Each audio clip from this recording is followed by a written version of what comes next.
Hi guys, and welcome back to Soundcheck with Soph, episode 9. Episode 9! Can't believe, guys, episode 9 already. Mad. Well, thank you for joining us, and today I am with the lovely Megan Black. Hello. Thank you for coming on, Megan. Thank you for having me. It's great, it's a pleasure. So, Megan, you're an independent singer-songwriter from Edinburgh. Actually from West Lothian, but I'm based in Edinburgh at the moment. Right, okay. I float around a lot. Yeah, but here, there and everywhere. Yeah, so how are you doing today? I'm good. Yeah. I'm good. I'm just like decompressing from road rage getting here, but overall I'm good.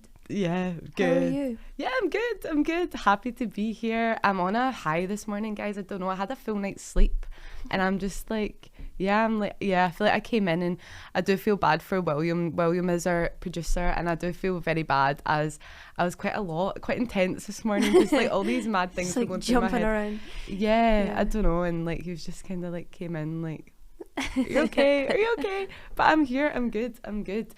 So first of all, I love your whole like style, your whole vibe, your energy is just amazing. I love it. Thank you. And a big congratulations on your new song, Funk for Introverts. Thanks. I love that. I love it. So how did that sort of when did that, like, it was the start of April that came out, wasn't it? Yeah, so how's it been going, like, so far? Like, it's been really good. It's been interesting to hear people's feedback about it, because I feel like most people that I know who are also neurodivergent are like, love this song, relate so much. So there seems to be quite a trend in, like, neurodivergent people being like, love this. Great. Yeah. But no, the response has been so nice. It's been really cool I feel like it's a bit of a step out my comfort zone for me as an artist as well. Even I made a music video for it and it was like a fully like choreographed dance routine and I don't really dance, so yeah, it's been fun. It's been fun to make it. Good. I loved the music video. Thank I thought you. it was amazing. It took so long. Did it? It looked so good. Thank you. So did you like plan all that yourself, sort of thing, and then like, did you that's class. So I basically wrote the song. So the actual like the little like dun dun dun dun started off as a kind of vocal melody of a different song, and I wrote it at Scott Bathgate's house. He produced it. He's an amazing producer. You should definitely work with him. It turned into something else, and then it just kind of, I feel like a lot of my songs sort of like manifest themselves into my life a bit. I feel like I write a lot of things and then I'm like, I look back on it like a month or 6 months or a year later and I'm like, oh shit, like I should have known that was happening.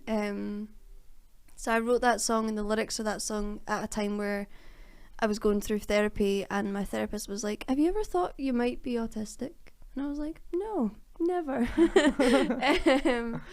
So it kind of all fit perfectly, and then after writing the song it just felt like the right thing for some reason. Like I just pictured this like kind of blank white wall, like white space, and kind of like giving people the idea that I'm like in a studio or in this kind of artificial environment, and that, like, I feel like the actual dance and like everything about it just feels very like sarcastic, of like giving people what they want, and it's very dramatic. It was kind of inspired by Stop Making Sense, which is like a Talking Heads concert film. It shaped my entire personality, to be honest.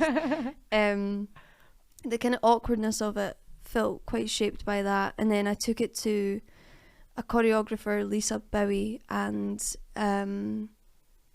Lucy Webb as well, who filmed it all and directed it and kind of things. So it was kind of just me being like, I want to do some dance moves, I don't know what to do. Like, I knew the idea I wanted, and I kind of knew that I wanted the backup dancers to be dressed like me. Like, I just thought it'd be really like fun and kind of like on the nose of just like this idea of that, like all these different versions of myself like trying to like Yeah. people please, basically.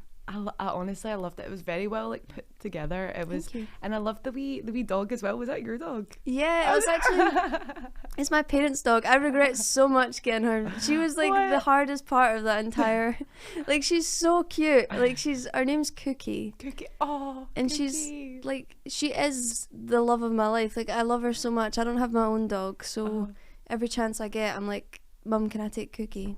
Like, and I was like, I'll get Cookie involved in this video in some way. And she was so difficult to work with. Really? she made everything so much harder. Like funny, but Yeah. never again. Nah.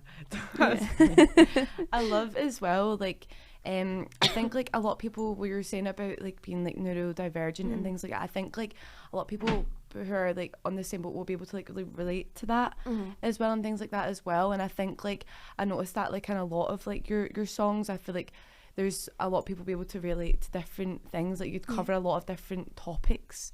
Yeah, I feel like, I don't know, I don't even really think about the topics at the time when I write them. Like I've written a lot of songs about not autism, what am I talking about? I've written a lot of songs about feminism, and I think when I first wrote songs about feminism, my first ever song I wrote about that kind of topic was Freedom Belongs to Him. And I wrote that after coming out of a really abusive relationship with a man, and then going straight into reading books about feminism and kind of like following people online who talked about it. And I think it gave me this sort of, I don't regret any of these songs, but I think there's an element of like, this issue will never be perfect. You're never going to have like, you're never going to be the perfect feminist. And I think in my head, when I first started out doing that, I was like, I am raging. Like, I can't watch a rom-com. I'm not going to, like, my dad would tell me a fact and I'd be like, nope, just wrong. Like, I went to the extreme of it, and I think that's what channeled a lot of rage into my music. And I think that's one of the beautiful things about music, is that even though I was feeling that extreme at the time, that if I'd maybe just, I don't know, like, if I had just posted a video of myself talking about it, it could have been quite damaging and quite something I looked back on and was like, this is a weird thing to do.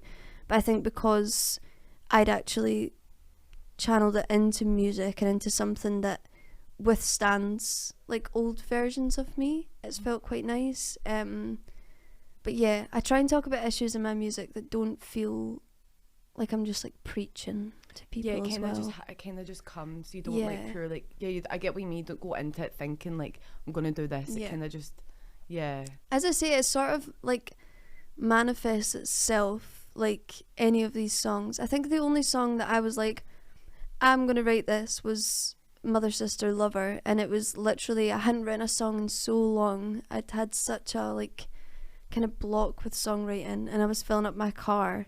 And I just had to like, mother, sister. And I was like, this is just catchy. Like, and I just had a whole concept for it. And yeah, that was really, it's a song I look back on and I love how like much community it has to it. But I do feel like it's sort of, I don't know. It's a song for a specific purpose. Like that one does feel like it's like for a feminist kind of thing, but everything else is just me dealing with my own personal issues, and then it kind of molds into something that I hope other people can relate to. I think like maybe. Do you feel like it's kind of like therapy? It kind of like is therapy in a way. Yeah. Like being able to like get that. Because I know sometimes, like, I know it's not quite the same, but I know sometimes, like, when I would go to, like, appointments and things like that, I find it quite hard to, like, speak. So I would, like, they're like, why don't you, like, you know, write down? And I quite like writing, like, wee poems and things like that. And I feel like I find it so much easier to write. It's one of those, I find it so much easier to, like, write a poem. And then, like, I can, like, sometimes like, I've just handed them it. And I find it something, like, speaking. Then, like, it's one of those ones, like... No, that makes so much sense, because it's like articulating almost how you feel, like in a conversation sometimes a lot. Yeah, I don't know. It's just so like. Would you say were you always into music? Like, when did you start kind of being like? Has it always been like something like since you were wee? Like, when did you start? Like, are your family like musical? My family are not musical No. at all. My mum, she won't even mind me saying this because it's just a thing. But my mum is like the worst singer I've ever heard in my life. It's a shame because she really she has the personality to be a singer. Like, she would be like, listen to me, everybody. Like, she just is happy being there, just like, whereas I was always a lot more introverted, and I was like, I don't want to sing for people, no. But I used to want to be a footballer. Really? Yeah. I love that. Yeah, and then I realised I was kind of shy at football. So I kind of got into music. I used to have an iPod shuffle. Do you remember those? Like the wee tiny ones. I used to have one of those, and my granddad downloaded a bunch of songs on it for me. And it was like, I remember Bruce Springsteen and Bob Dylan being on it. And I used to just like listen to them, like 8-year-old me. It was like Bruce Springsteen and then like Hannah Montana, like just, Good combination. Yeah. But I didn't really get into singing until I was maybe about 14. My grandparents bought me some singing lessons, and it totally changed like everything. So I used to like straighten my hair and wear jeans and like a t-shirt, and I like desperately was just like, I want to be as like unnoticeable as possible. I know just wearing jeans and t-shirt doesn't just make you automatically unnoticeable, but that was my goal as a teenager. I wasn't out yet. I didn't really understand any of it. So, and then I just did this full 180. As soon as I got into singing, it was like my eyeliner and eyebrows pretty much touched, and I was like wearing mad bandanas, like, so yeah, I think kind of 14, and then about 16 I started like gigging and things like that. Yeah. And then I wrote my first song, which was called Fur Coat Queen. That was the first one I released when I was 19. And it was my way of coming out, kind of similar like to what you were saying. Like, I couldn't really just tell people that I was queer. I didn't even really know how to like go about it. So I just was like, here's a little song about being queer. Yeah.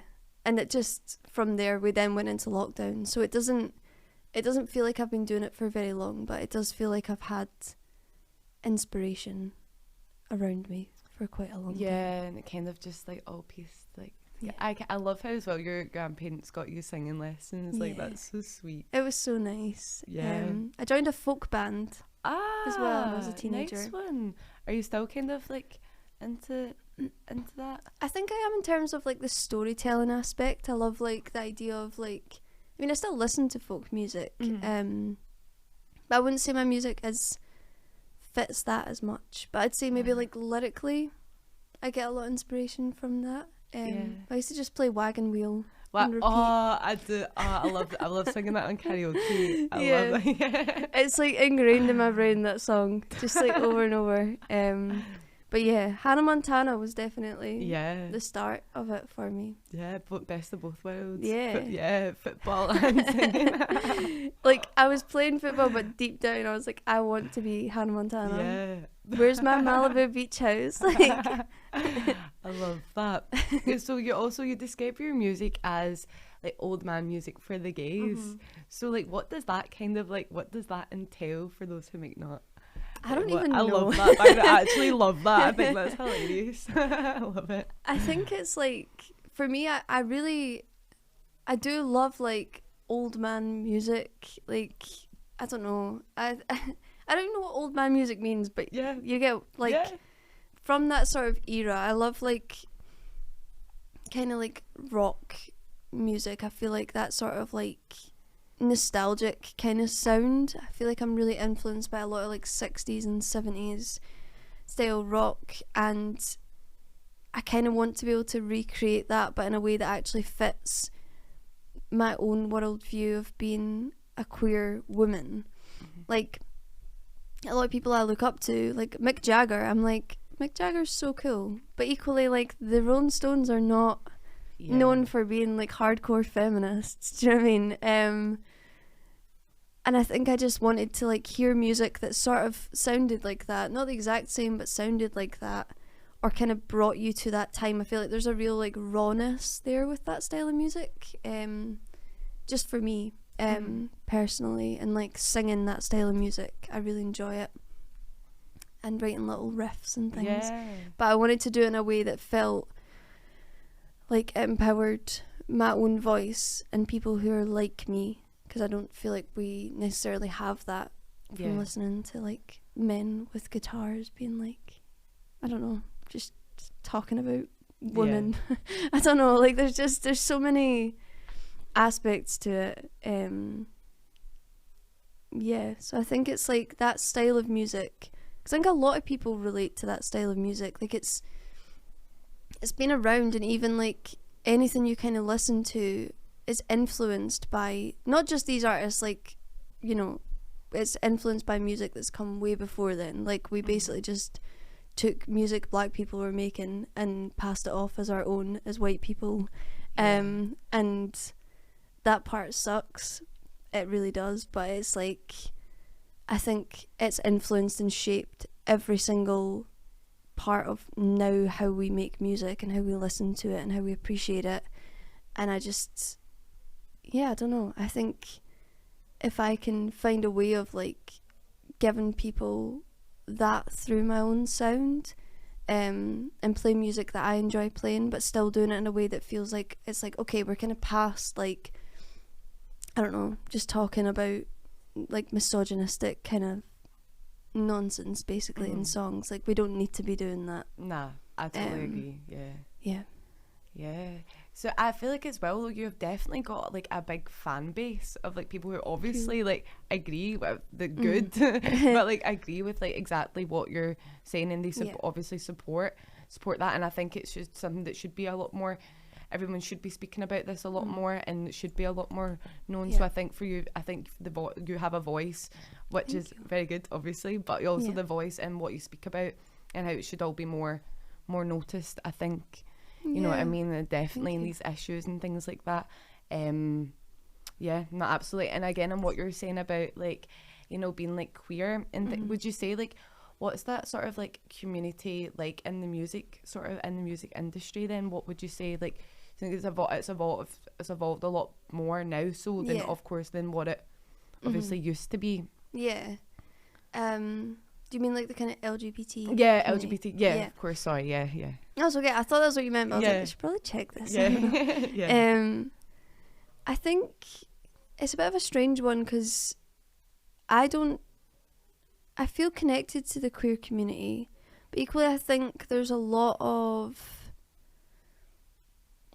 kind of pigeonholing, I still think, within the queer community of like, I don't know, I feel like straight people will be happy to go along to a drag show and everything's like overly camp, and it's great, like it's great. I go to drag shows and I love drag, and I think it's so cool to see, but I think there's still an element of people just aren't ready to accept that like not all queer people do that as well. Like absolutely. I think there's an element of like there's still quite a long way to go, I think, for people just to show up as they are.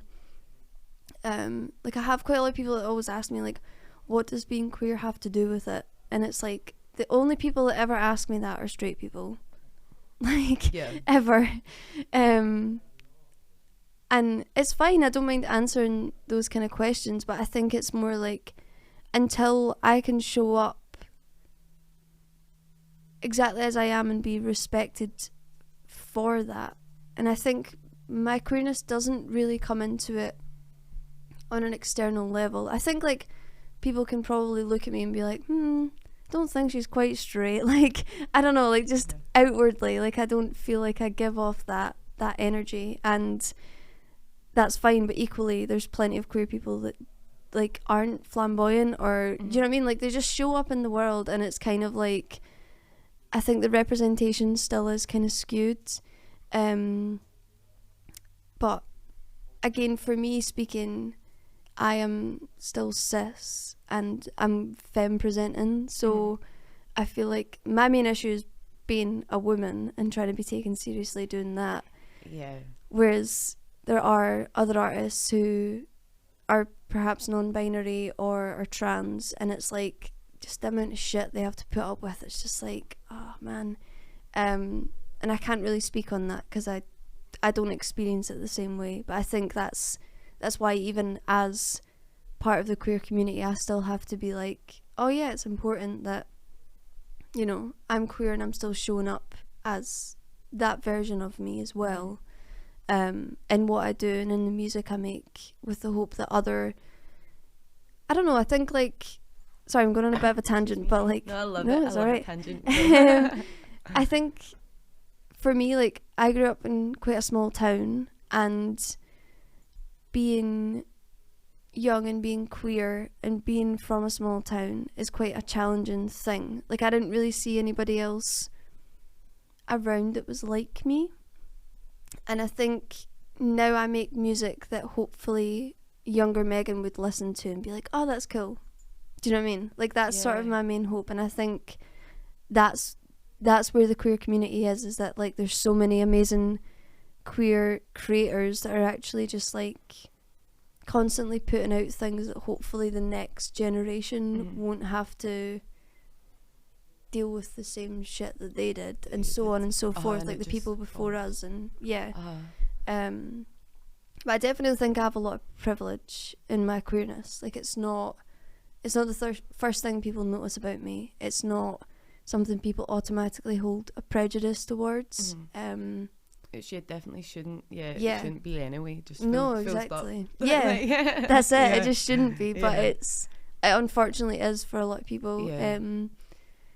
But yeah, I think the queer community definitely has come such a long way. And in music, I just hope it continues happening. Like, I think there's a lot to be learned from going to like queer artists shows, whether that be a drag show or whether that be a singer-songwriter with a guitar or a live band or whatever it is. Like, I think there's so much insight to be gained from these people's lives, and kind of how like growing up can be so different between them and someone else. Do you know what I mean? Like, there's so many like parallels you can draw from it, and so many like things that you can be like, oh, actually I relate to that, or I don't relate and I want to learn more. There's still a long way to go, but I think it's a good thing. On a path, hopefully. On a path. What you're saying as well about, I think I completely get when you were saying people should be taken like as they are. It's not. I feel like there is like a lot of this, like there's still people that do have very stereotypical like views on like, you know, on like the community and things. I've noticed as well, like, don't know if you've ever been to like Polo, like the nightclub. I've not actually. No, it is great. I do love Polo, guys. I'm not dissing it, but however, there has been times before where I've actually went and I've not got like I'm bisexual, like I'm bisexual, so and I've went before and I've not been let in because, and I genuinely feel like it's because I don't look like queer. Like literally, and I'm just like, and then other times I've like, it's actually when I was with my girlfriend that I didn't get let in, like literally, and we're like, and you're just like, what? I feel like sometimes like sometimes I do feel like they can be a bit picky with who they like. Like that's where I noticed it, and I was just like, there is still some sort of like, do you get what I mean? I don't know. I think there's still work to be done in the queer community as well. Like, I mean, majority of my friends and people I work with are queer, or at least allies. Allies. But like, I don't know, like, I think especially for bisexual women and for bisexual femme presenting women like ourselves, there's so much, like, I don't know, like, I've had so much shit from other like queer people. Like, I had a lesbian once who was like, oh yeah, so you just fancy everyone, is that what it is? And I'm like, fuck off, you should know better. Like, this is just not okay. But I think even within the queer community, there's still this hierarchy.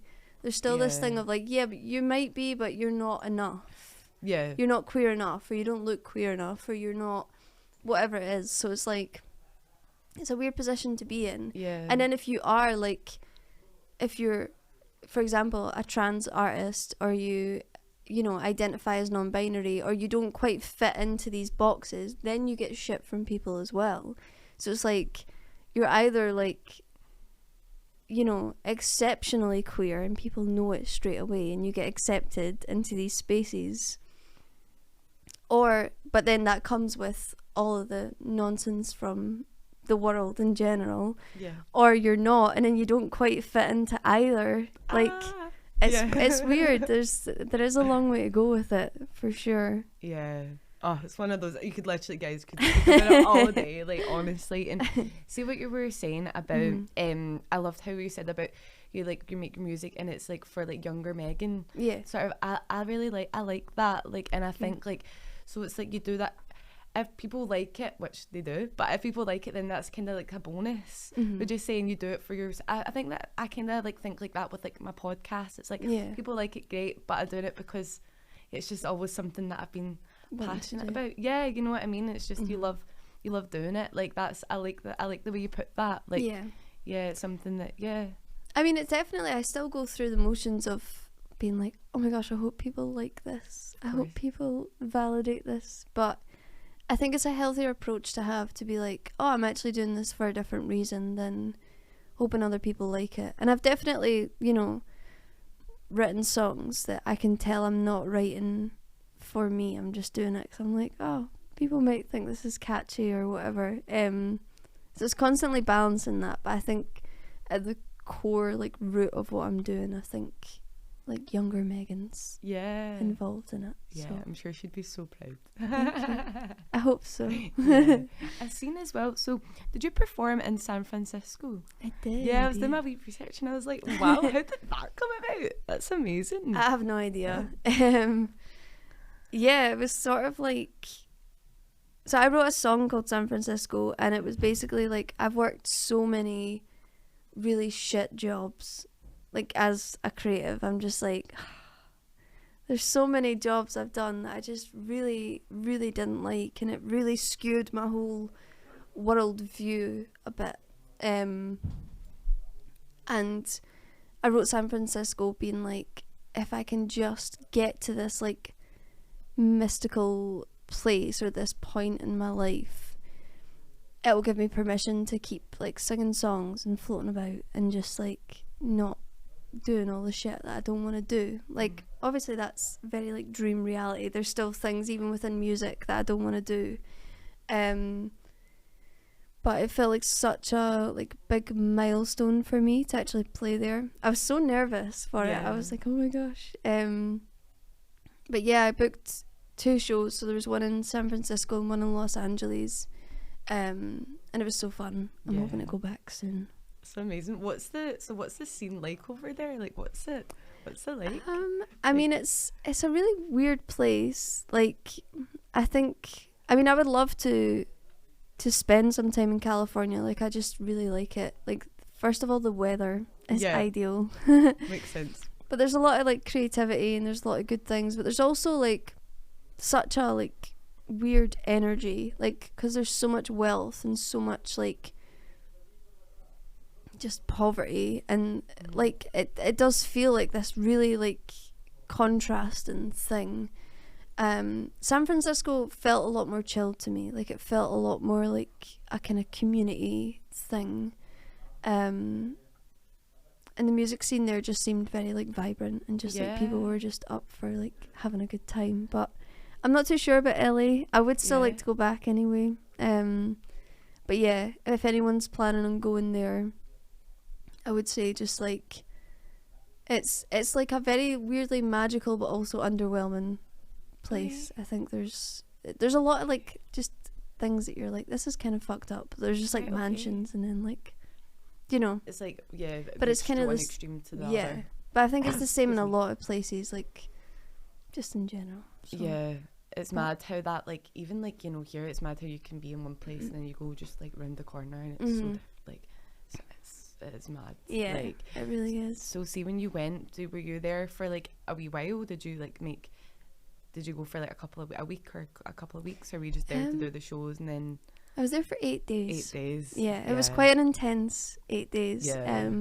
But I actually met a few people through it in general. One artist called Triana Feruza, who I think she's from Santa Cruz. All right. She's so talented, like insane. So we're doing a little kind of collaboration together, which will be fun. Hopefully in person. Like I would like to just go back and work with her. But yeah, she just constantly seems to be putting out music and putting out art, and it's so cool to see. So I think there's definitely a lot of like potential and just like, I don't know, just like a really nice energy there with the actual music scene. It feels like there's a lot of good things happening. But my 8 days were very like night bus from LA to San Francisco, and then playing shows and then night buses back. So it was intense, but fun, but intense. Yeah, worth it. Like, yeah. Did you go over yourself? Did you? I went with my guitarist. Right, okay, yeah. Oh, nice one. Yeah, his name is Lewis Ross, and he plays guitar for pretty much everything I do. Yeah, so. Big up Lewis. Yeah, big up Lewis. Yeah, that's amazing. I was going to say, if you were on your own, I'm like getting better at going places on my own, right? But like, I do freak out, like honestly, like. I don't know, I always need to be on the phone, and then like and then you'll notice like I'll like phone people, like sorry dad, right, but like I'll phone people from my dad, and then like people maybe be busy or whatever, and then I get home and then like he'll phone me back or whatever, and then I'm like, oh, I'm in the house now, like I'm fine. I'm fine. I do that all the time. Do you do that too? Because I'm like, once I'm in the house, I'm like, oh no, I don't have the energy to talk anymore. I'm like, I'm safe now, it's fine. Like, bless him. I don't know, but no, that's amazing. Like I would love to go to America, like and go to a show. Like, so if you had to pick, would you pick like Glasgow or like America playing shows? What's your thoughts? I think in terms of the audiences, it'll always be Glasgow. I feel like I don't think I've ever had like a better just crowd than Glasgow, and a more honest crowd. Like I feel like, I don't know what it is about Glasgow. I feel like we just can't lie. Yeah. Like if you don't like something, like if people don't like something, it's very obvious. Yeah. But if they like something, they're like, yay. Like there's no in between, and I love that about it. I think it can be so fun just putting on shows in Glasgow. Yeah. I seen like a video, and people were there again. I was talking about Coachella, and I think she was from England, and she was over for it, and she was saying that the crowds there just weren't. Said like the crowds there just weren't like this. It just was so different. Like like, and you've seen videos, and they all just look like miserable. There, like I was just like, I know. Like I don't know. It's different how. It's mad how like different. Yeah, it's different, isn't it? Yeah. Did you see the thing like Blur were playing there? And, like, they were just like, we won't. This is our last time here. Because it was just pure like. I don't know why do you think that is? Like, just I don't know. I mean, to be fair, I don't think Blur's like target audience are at Coachella. That Google history is actually mental. Like, honestly, it's the most random things ever. Like, oh no, it's actually embarrassing. Like, earlier I was googling about chickens. I was talking to William about this earlier. So like, I just thought it's like totally off track, right? But just like Google, I just like thought it was mad. So I didn't really understand. You're going to think I'm silly, right? But I didn't understand like how the chickens lay eggs, right? But how are they chickens, and then how are they become eggs? I always struggled with this. See, William, see, it's mad. I did learn about it a while ago, but still every day you're learning. Yeah, you could imagine me sitting like 8 o'clock this morning, like trying to type that into Google. Like, how does that like? And then William's trying to explain it to me, and I was just like, what, like to do with like so they're like fertilized and stuff, but I'm just like, every time you crack an egg, you're like, is there gonna be a wee baby chicken in here? I don't know. I just think it's quite mad. But anyway, fair play. I had seen on your Instagram that about Stevie Nicks. So Stevie Nicks, yes. So she's coming to Glasgow, isn't she? So I was like, I'd seen about you being like a support act. So how did that sort of come about? I know, are they still deciding if they're having one or not? Yeah. So it's been a little bit confusing. basically I just was like, I get really embarrassed doing stuff like that, like being like, hi guys, like, can you tag Stevie Nicks? Nah. I just find it really cringy. But I was like, I'm gonna regret it if I don't. I haven't heard back from anybody, so I don't think it's gonna happen. But it has been such a nice, such like a wholesome time for me just to see how many people actually are like supporting me and supporting what I'm doing, because I think sometimes, like, I don't know about yourself, but just in a day-to-day thing, like trying to promote yourself, you're like, nobody even cares about this, like no one gives a shit, no one's you know, it can be so deflating sometimes. So I think if nothing else comes from this, the fact that so many people wanted it to happen, it's just been like such a like just such a nice thing. Yeah, I've seen lots of people like share it and things like that, and also so cool.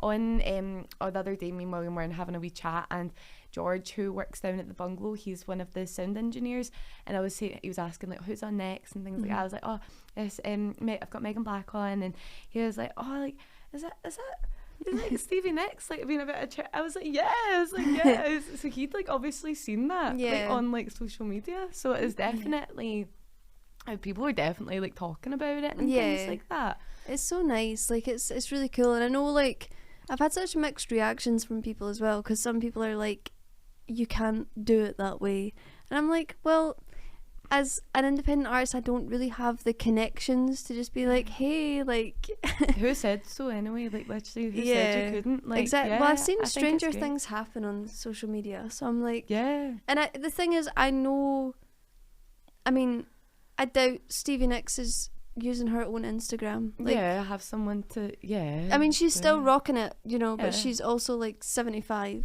and has worked her entire life without social media. So I'm like, it's most likely her team, but equally, I'm like, I might as well try. Yeah, absolutely. So, what do you, like, if you, what's the worst that can happen? Exactly. If you don't try. You know, did you see on, was it Friday night when Take That were playing?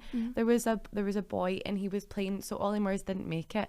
He missed his flight. I don't know, he missed his flight anyway.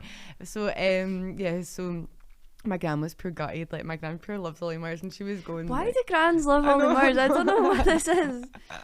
It's so confusing. It's funny. But and there was a boy playing in I think his name was Daniel, and he was playing in the Radisson Red, and and I don't know how it actually kind of came about. I don't know if someone like went up to him, or the team or whatever from Hydro went up to him, and he ended up, so he was playing and he ended up going and filling in instead of for Ollie Murs. And they're like, crazy. That's mad. So you just like you never know, like it's just, you never know what can happen, like literally. No, totally. It's mad. I know, like now who knows what he's gonna go on to do. Maybe join Take That. They're missing like a couple of members, so.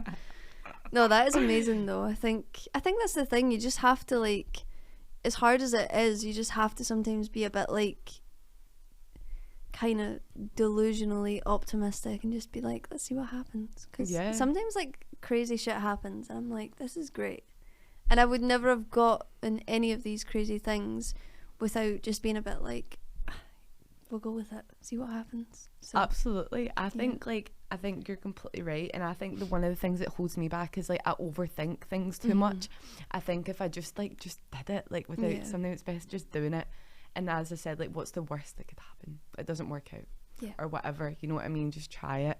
But I think I get in my head, let my head get the better of me sometimes. I actually saw, this is just like a little fun tip, right? But I saw this woman again on TikTok. I'm spending way too much time on TikTok. It's really annoying. So addictive, just like scrolling. But there was this woman who was talking about her therapist gave her this advice of naming like the voice that comes up all the time, like naming it like a really silly name.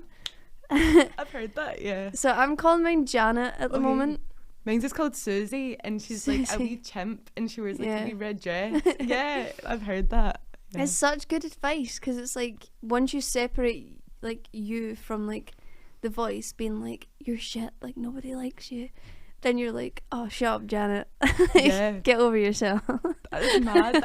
Do you know, I've actually never like spoke to anybody that like is like uses that. Like it was my friend Becky. So her mum gave me her mum gave her this book and she passed it on to me, and it's called like the chimp paradox. Okay. And that's basically like, it's like making it a persona,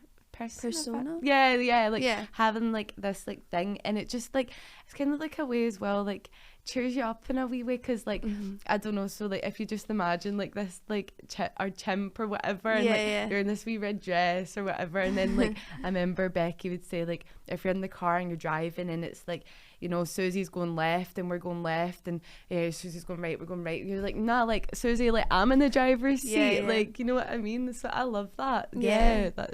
It can be really helpful, and I think just calling it like some random name is just funny. I don't know.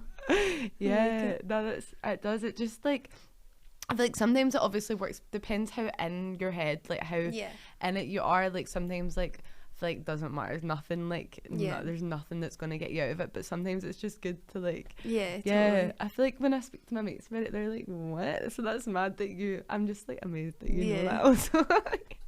It makes sense to me, but next time you're overthinking stuff, just be like, shut up, Susie. Like fuck off, you're not in the driver's seat. Like fuck off, Susie. I love that. Oh, that's funny.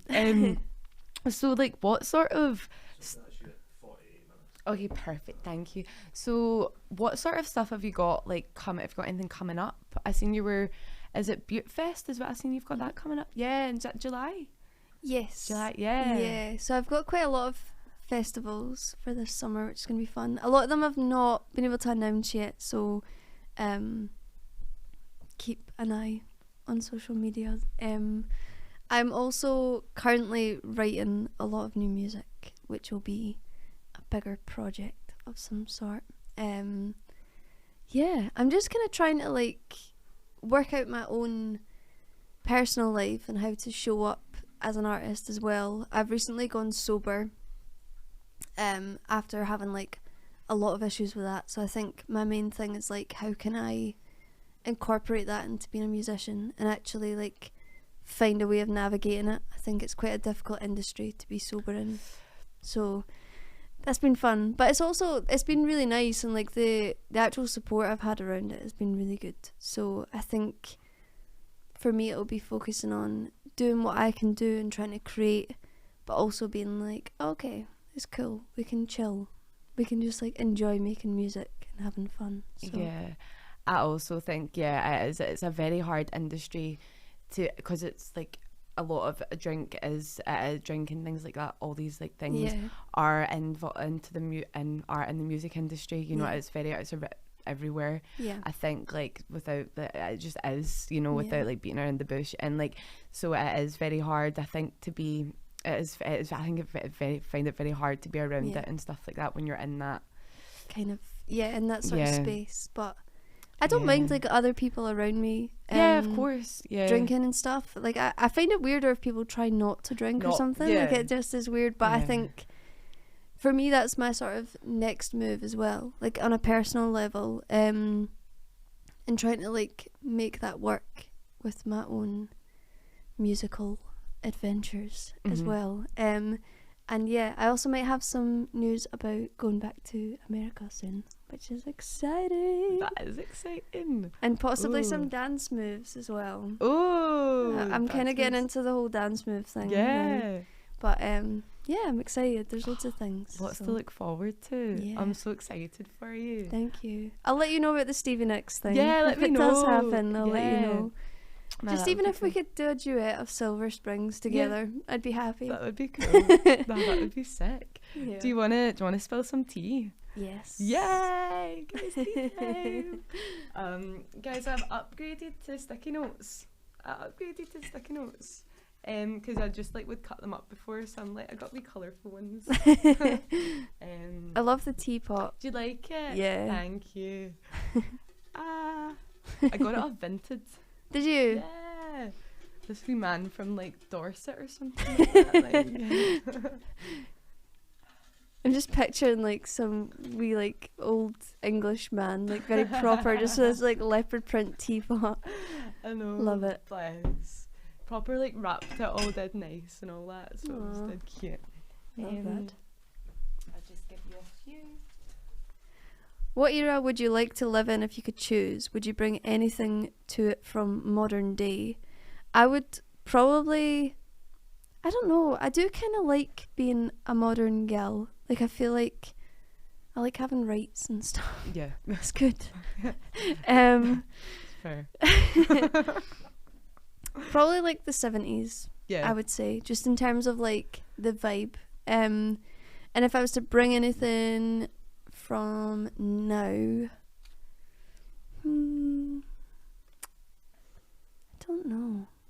Probably nothing. Nah. I don't know. That's fair. I feel I probably will regret saying that later on. I'm sure something will come to you later. I kind of want to bring my phone, but also part of wanting to live in that era is not. Yeah, no. You know? Yeah, what would you do without TikTok now? Like, I know, come on. exactly. What about you? What era would you? Oh, I don't know. I love that you're asking me. I don't I'm just know. curious. Yeah, I don't actually know. Yeah, maybe like this. Yeah, maybe like this. Yeah, 70s. Like I just like, I like the 80s. Just like I love like the style and stuff like that as well. And just like everyone just seemed like a lot like, I don't know. I feel like I'm quite like, so, like I don't know. You'd like, fit in well. Yeah, I don't know. Yeah. Yeah, I like that. What else?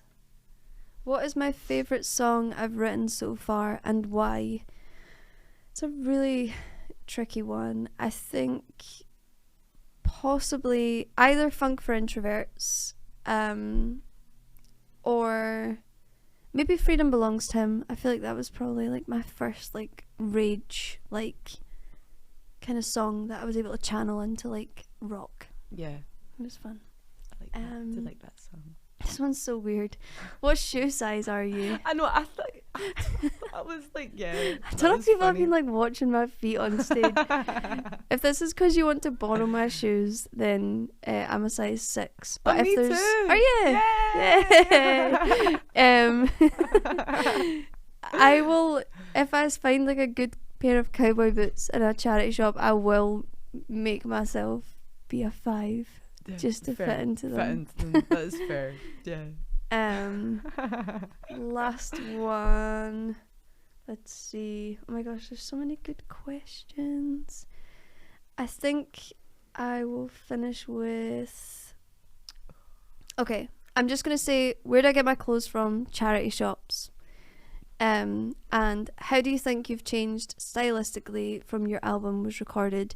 I think I understand more about how to write a song now, in terms of that I want to experiment more with ideas and kind of like just play about with things. Like I feel a bit more experimental but also a bit more poppy. It's kind of weird. Okay. Yeah. And I think I'm trying to at the moment take myself a bit less seriously where I can, which has been very difficult. But Funk for Introverts feels like a good step in that. Like there's quite a lot of just stuff like me making fun of myself, really. You looked like you were having lots of fun like in the music video and stuff. Yeah. Instead, like, yeah. Just trying to remember everything. Yeah. It's chaos. I know it's like it'd be hard enough. Like just, I mean, I've said that before. Like it's like one thing like singing, and then there's one thing like having the whole like presence as well. On like I'm not a very good multitasker, so like I would feel like, oh, I don't know if I'd like manage that, to be honest.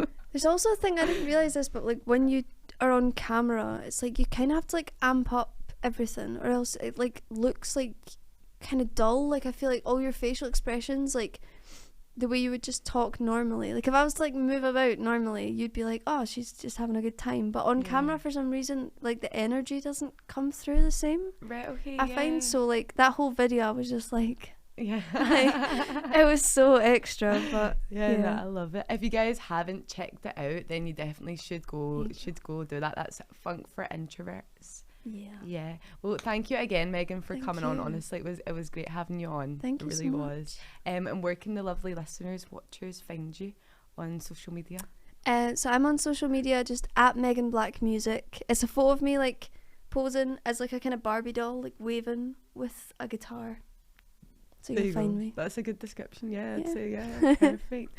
And thank you guys again for watching. I really do appreciate everyone for still supporting me on this wee journey. And thank you again to William for being the best and putting up with me. And yeah, don't forget to subscribe to the channel and give it a wee like if you fancy. Thank you.